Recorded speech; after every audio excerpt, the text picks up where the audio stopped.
Bienvenue à tous, c'est InfoSoir. Voici les titres de ce mercredi.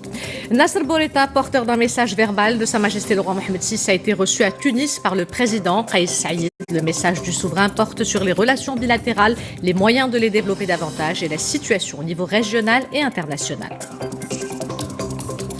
Un grand oral très attendu, celui du chef du gouvernement devant les parlementaires. Saad El-Hathmani a présenté la stratégie de l'exécutif pour la gestion de l'après-urgence sanitaire. Une feuille de route pour relancer l'économie a également été exposée. L'état d'urgence sanitaire en vigueur dans le Royaume sera prolongé jusqu'au 10 juillet. Un allègement progressif des mesures de confinement a également été décidé par le gouvernement.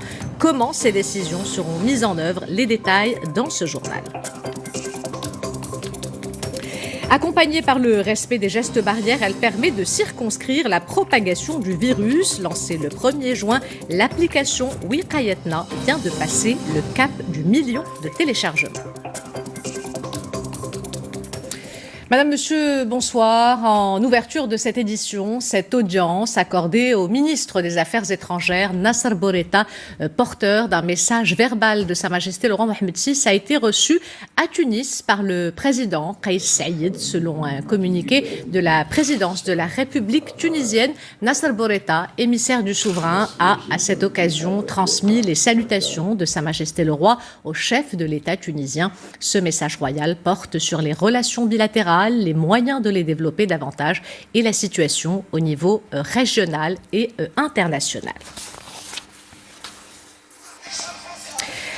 Arrêtons-nous à présent sur ce grand oral qui était très attendu, celui du chef du gouvernement. Devant les parlementaires, Saad El-Hathmani a présenté la stratégie de l'exécutif pour la gestion de l'après-urgence sanitaire.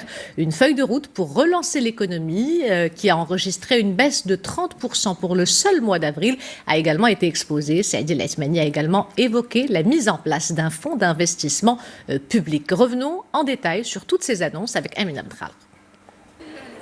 Une intervention très attendue du chef du gouvernement au Parlement, Saad El-Hathmani, qui explique d'emblée les motivations du plan de déconfinement progressif, un déconfinement également différencié selon les régions. Mais pourquoi l'exécutif a-t-il prévu 2 zones d'assouplissement? Le chef du gouvernement répond. Il existe une grande différence entre des régions vastes qui n'ont enregistré aucun cas et où le dernier cas a été détecté il y a 2 semaines et des régions qui concentrent le plus grand nombre de personnes testées positives. Le nombre de préfectures et de provinces qui font l'objet de ces mesures d'allègement est de 59 contre 16 préfectures et provinces où le confinement est toujours de rigueur, précise Saad El-Hathmani. Interrogé sur la baisse de 25% dans les échanges commerciaux au Maroc, le chef du gouvernement rassure. Au niveau national, toutes les activités économiques et commerciales vont reprendre à partir de demain, sauf celles qui peuvent générer de grands rassemblements comme les salles de cinéma ou encore les théâtres. Après cette intervention, place aux réactions et questions des députés de la majorité et de l'opposition. Les deux s'accordent à dire que la communication a fait défaut dans la gestion de cette crise sanitaire.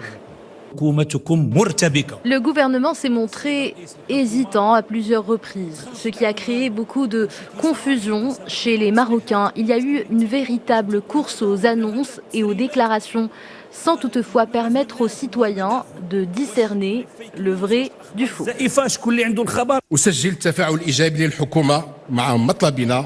Nous notons la réaction positive à notre demande, celle d'alléger progressivement les mesures de confinement. Mais nous nous attendions aussi à voir une stratégie globale pour la levée de ce confinement avec un agenda précis et des priorités bien définies. Le chef du gouvernement a aussi fait le diagnostic de la situation sanitaire. Selon lui, le pire a été évité car seulement 1% des capacités du Maroc en service d'urgence a été utilisé.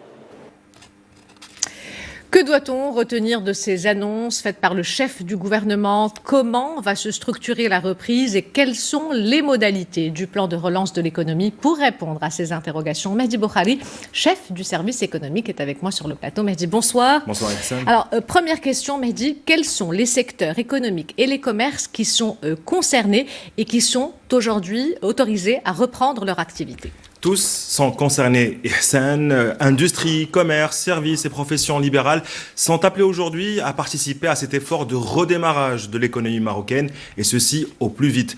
Un appel lancé aujourd'hui par le chef du gouvernement sous la coupole de l'hémicycle, à l'exception bien sûr des théâtres Ihsan, des salles de cinéma, des malls et quelques professions.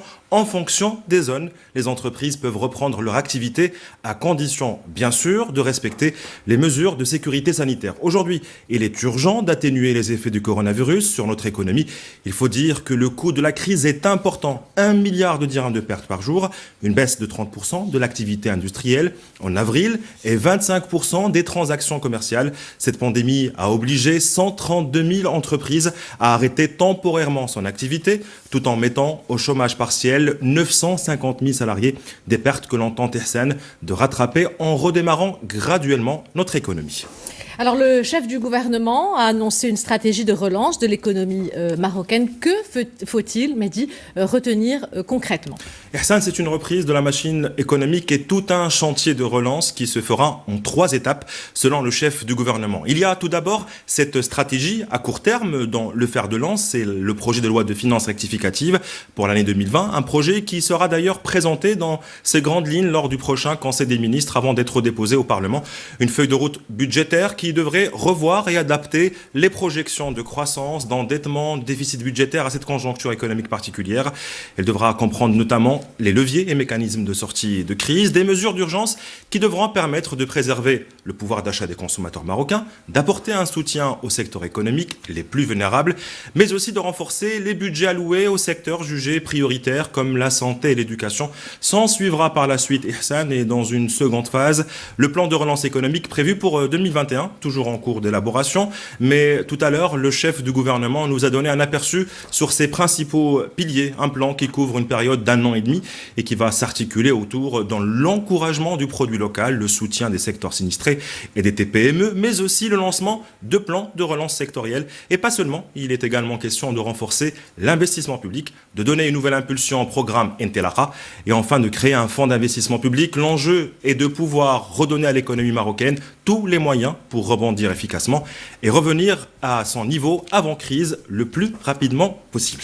Alors, Mehdi, on a parlé du court terme. Qu'en est-il de la stratégie à long terme?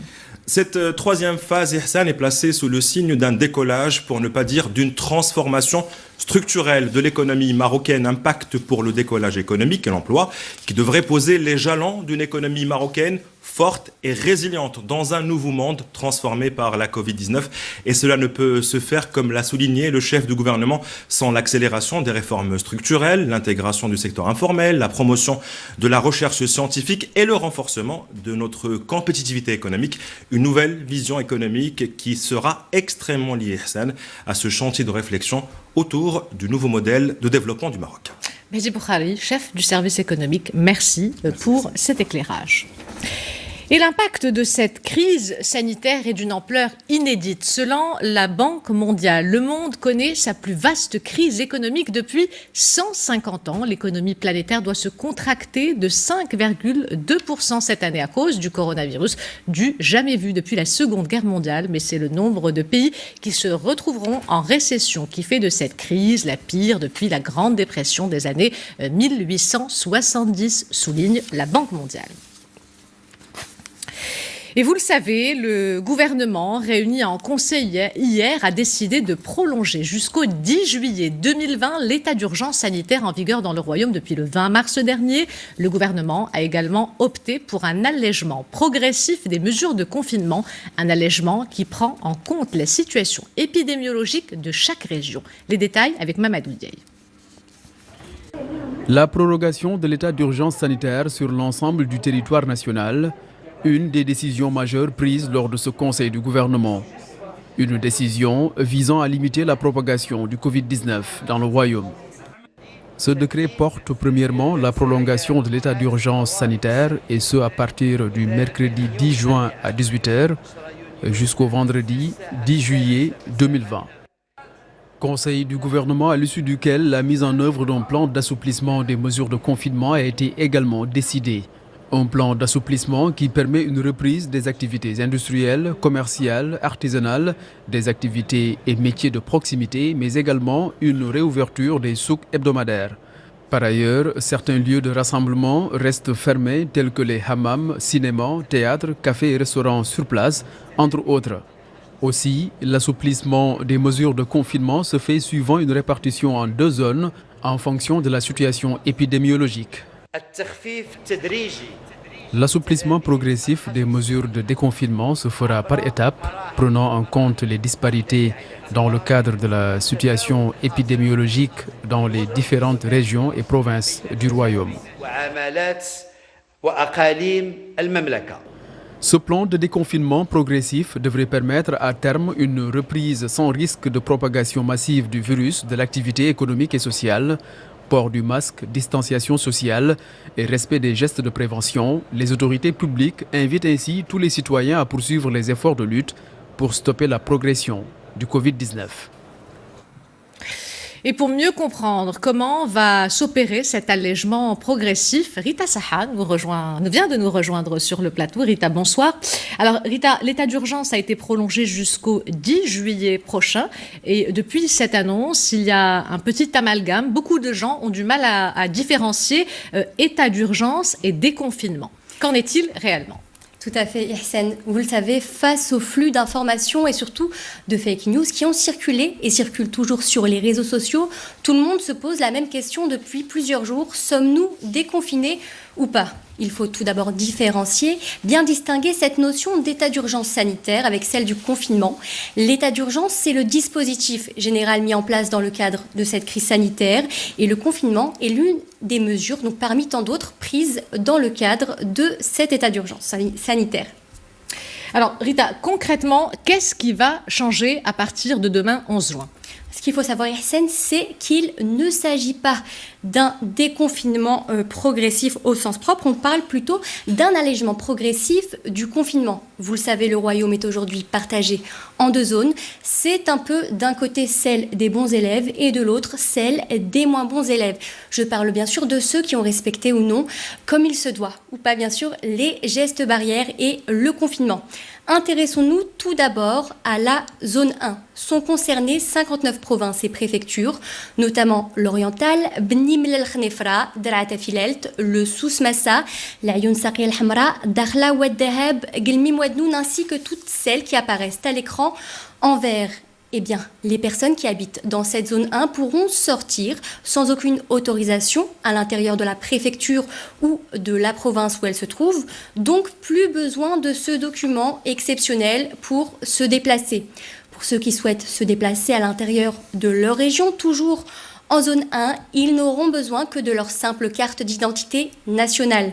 Sachez également que vous pourrez emprunter les transports publics qui reprendront du service à plus de 50% de leur capacité en termes de places assises. Autre bonne nouvelle, Ihsen, vous pourrez désormais profiter de bons bols d'air frais et du beau temps en extérieur, car les parcs, jardins et places publiques se trouvant dans la zone 1 vont rouvrir. Les habitants de la zone 1 pourront d'ailleurs reprendre leurs activités sportives en extérieur. Cette autre mesure qui, je le pense, va faire plaisir à de nombreuses personnes, la réouverture des salons de beauté et de coiffure avec une capacité d'accueil de 50%. Les autres restrictions qui avaient été mises en place sont-elles toujours de mise, à savoir l'interdiction des rassemblements, des réunions, des fêtes, des célébrations de mariage ou encore des funérailles. Passons maintenant, Ihsen, à la zone 2. Si vous vous trouvez dans les préfectures de Tanger, Assela, dans la province de l'Areish, dans la préfecture de Fès, la province d'El Hajeb, les préfectures de Rabat Salé, Sreret, la province de Kenitra, la préfecture de Marrakech et enfin dans la préfecture de Casablanca, Mohammedia ou les provinces d'El Jadida, Noasser, Ben Slimane et Barchid, eh bien, il faudra encore s'armer de patience. C'est un peu la zone des mauvais élèves. Tout à fait. Car face à la situation épidémiologique, eh bien, les restrictions sont plus drastiques donc dans notre zone.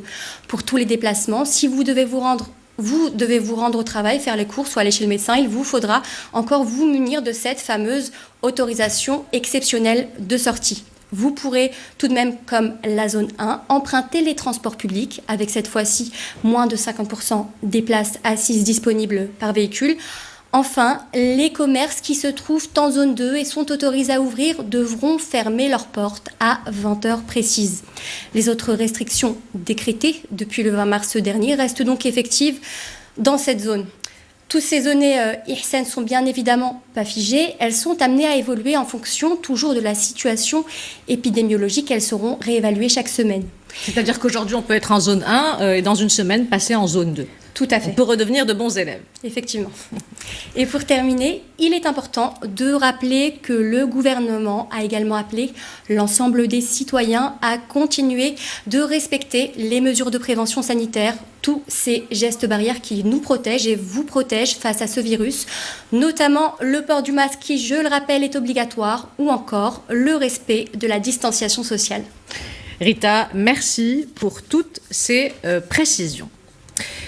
Un mot à présent sur cette mise au point concernant la réouverture des mosquées. Le Conseil supérieur des Ulama indique que cette réouverture se fera en temps opportun et en coordination étroite avec le ministère de la Santé et les autorités compétentes, tout en tenant compte de la situation épidémiologique dans le Royaume. Et pour garder l'épidémie sous contrôle, le Royaume a décrété l'état d'urgence sanitaire le 20 mars dernier, un choix stratégique et une mesure exceptionnelle qu'implique exactement cette disposition juridique. La réponse dans ce reportage de Jade Abeldan, le récit et de Mehdi Foudi. Le confinement fait partie d'un ensemble de décisions prises dans le cadre de l'état d'urgence sanitaire, tout comme la fermeture des frontières, le port des masques ou encore l'interdiction des rassemblements et d'une série d'autres mesures.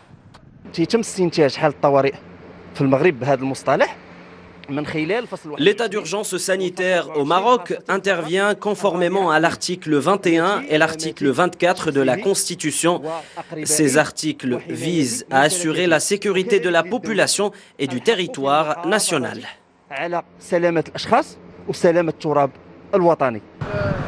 L'état d'urgence sanitaire a été prolongé jusqu'au 10 juillet. Un état d'urgence accompagné d'une série de mesures d'allègement du confinement qui diffèrent selon les régions et provinces. La capitale Rabat, par exemple, fait partie de la zone 2, une zone où les commerces fermeront à 20 heures. Quant au transport public urbain, ils reprendront service avec seulement 50% de leur capacité.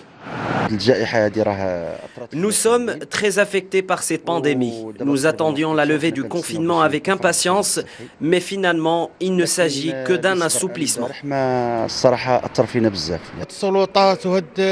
Toutes les autorités publiques accomplissent leurs devoirs comme il faut. Le citoyen doit à son tour s'engager à respecter les décisions prises.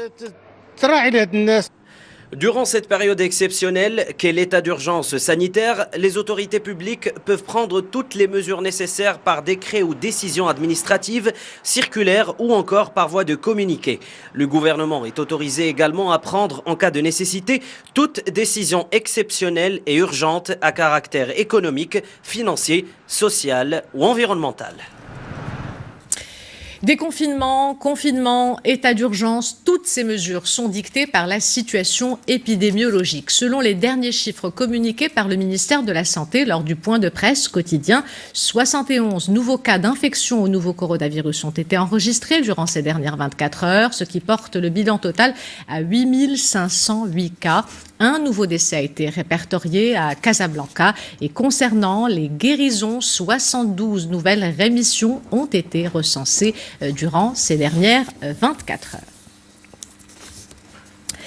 Accompagnée par le respect des gestes barrières, elle permet de circonscrire la propagation du virus. Lancée depuis le 1er juin, l'application Wiqayatna est particulièrement utile avec le début de l'assouplissement du déconfinement. Cette application vient de passer le cap du 1 million de téléchargements. Reportage Abd Samad Taam, le récit est de Samia Halsi.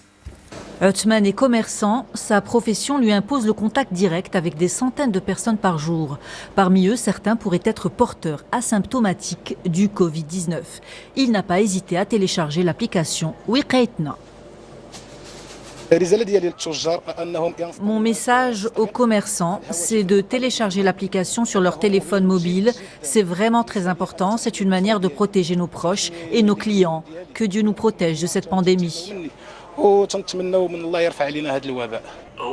C'est un dispositif lancé par l'État pour renforcer la lutte contre la propagation du Covid-19. Elle s'inspire de nombreuses expériences menées dans des pays développés et qui ont contribué à stopper le virus à travers cette application intelligente et avec bien sûr le respect des gestes barrières.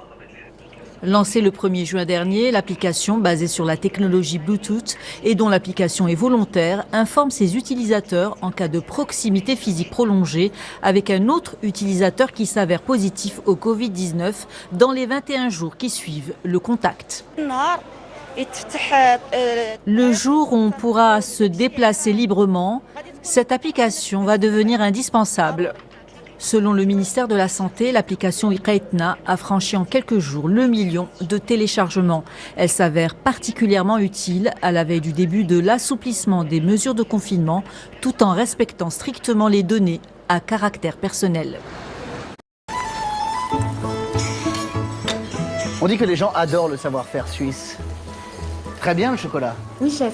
Si c'est le cas, alors ils vont adorer notre énergie. Voilà, chef. Merci, chef. Magique, pas vrai? Avec Primeo Énergie, économisez 15% dès le premier mois sur le prix de l'électricité et jusqu'à moins 25% après le 12e mois. Et ça, pour toujours. Primeo Énergie, maintenant, vous êtes au courant. Nous terminons cette édition avec un tour d'horizon de l'actualité sportive. Tout d'abord en France, où l'Olympique lyonnais a vu son recours rejeté par le Conseil d'État au sujet de la remise en cause de l'arrêt définitif de la saison. En Espagne, la reprise de la Liga se prépare. Les premiers matchs se joueront à partir de demain. Et enfin, une nouvelle réunion aujourd'hui du CIO au sujet de Tokyo 2020. Marwan Zrari. Saisi par l'Olympique lyonnais qui exigeait la reprise du championnat français, le Conseil d'État a rejeté hier le recours du club. Un coup dur qui n'a pas empêché le club de Jean-Michel Aulas de ne pas rendre les armes. Dès mardi soir, Lyon prenait acte de cette décision mais maintenait sa volonté de voir la saison reprendre. Selon l'OL, la LFP a toujours la possibilité de reprendre le championnat selon une formule adaptée et conforme à la circulaire UEFA du 23 avril dernier pour aller au bout de la compétition et permettre une issue du championnat basé sur le mérite sportif. Le Conseil d'État a par ailleurs suspendu la relégation en Ligue 2 d'Amiens et de Toulouse en invitant les instances du football français à réétudier la question. La Liga reprend ses droits dès demain pour la 28e journée du championnat d'Espagne. Le programme propose 3 derbys à Séville, à Valence et au Pays Basque, tandis que Barcelone et le Real Madrid entrent en piste ce week-end. L'affiche andalouse entre Séville et Betis ouvrira donc le bal de la reprise de la Liga demain soir. Le patron de la Liga, Javier Tebas, a promis du football tous les jours jusqu'à la fin du championnat, prévu le 19 juillet. La commission exécutive du CIO, Comité international olympique, se réunit cet après-midi à Lausanne, en Suisse, pour suivre l'état d'avancement de la préparation de Tokyo 2020. À 408 jours de l'échéance, le président de la commission de coordination, John Coates, a présenté depuis l'Australie un rapport détaillé de l'état d'avancement et de mise à niveau de l'organisation des Jeux. Le patron des JO à Tokyo, Toshiro Muto, a déclaré, lui, dans une présentation virtuelle faite au CIO, que les prochains Jeux d'été seront simplifiés et ne se feront pas avec une grande splendeur. Avant de nous quitter, je vous rappelle l'une des principales informations de ce journal. Cette audience accordée au ministre des Affaires étrangères, Nasser Bourita, porteur d'un message verbal de Sa Majesté le roi Mohammed VI, a été reçue à Tunis par le président Kais Saïed. Selon un communiqué de la présidence de la République tunisienne, Nasser Bourita, émissaire du souverain, a à cette occasion transmis les salutations de Sa Majesté le roi au chef de l'État tunisien. Ce message royal porte sur les relations bilatérales, les moyens de les développer davantage et la situation au niveau régional et international. C'est la fin de cette édition. L'information se poursuit.